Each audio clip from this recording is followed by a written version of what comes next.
Maya loved to explore, not boring old libraries or dusty old museums. Maya craved adventure.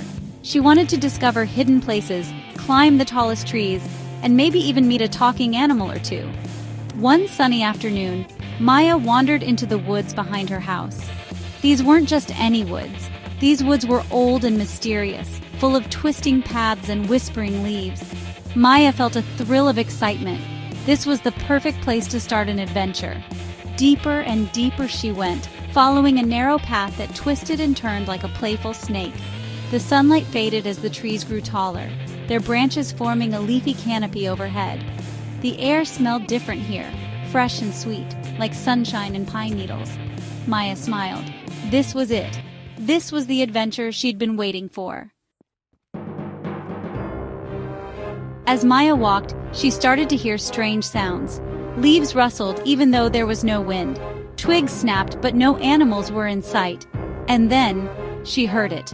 A voice. Psst! Over here, little one, whispered the voice.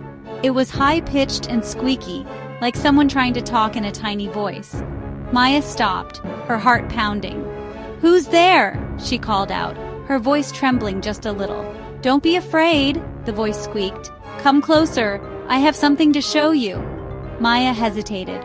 Should she follow the voice? What if it was something dangerous? But curiosity, as always, got the better of her. Taking a deep breath, Maya crept towards the sound. Maya pushed aside a clump of ferns and gasped. There, perched on a mossy rock, was the biggest, fluffiest squirrel she had ever seen. It had bright, beady eyes and a bushy tail that twitched excitedly. "Hello!" chirped the squirrel. "I've been waiting for you." Maya stared, her mouth hanging open. You can talk?" she stammered. The squirrel chuckled. "Of course I can talk. We all can talk here in Whispering Woods. Well, almost all of us. Grumpy Gus over there doesn't talk much." Maya peeked around the rock and saw a tiny gnome with a long white beard and a pointed hat. He grumbled something under his breath and crossed his arms, avoiding her gaze. "Don't mind Gus," the squirrel whispered to Maya. "He's just grumpy because he lost his favorite mushroom cap. Anyway, that's not important right now. I have something to show you." The squirrel hopped off the rock and scurried towards a hollow log. He poked his head inside and pulled out a rolled-up piece of parchment. It was a map, but not just any map. It shimmered and sparkled, covered in strange symbols and glowing lines. "This, my friend," the squirrel announced proudly, "is a map to Sparklehaven, a magical world hidden deep within these woods." Maya's eyes widened. A hidden world? Full of magic? This was even better than she could have imagined. She had so many questions.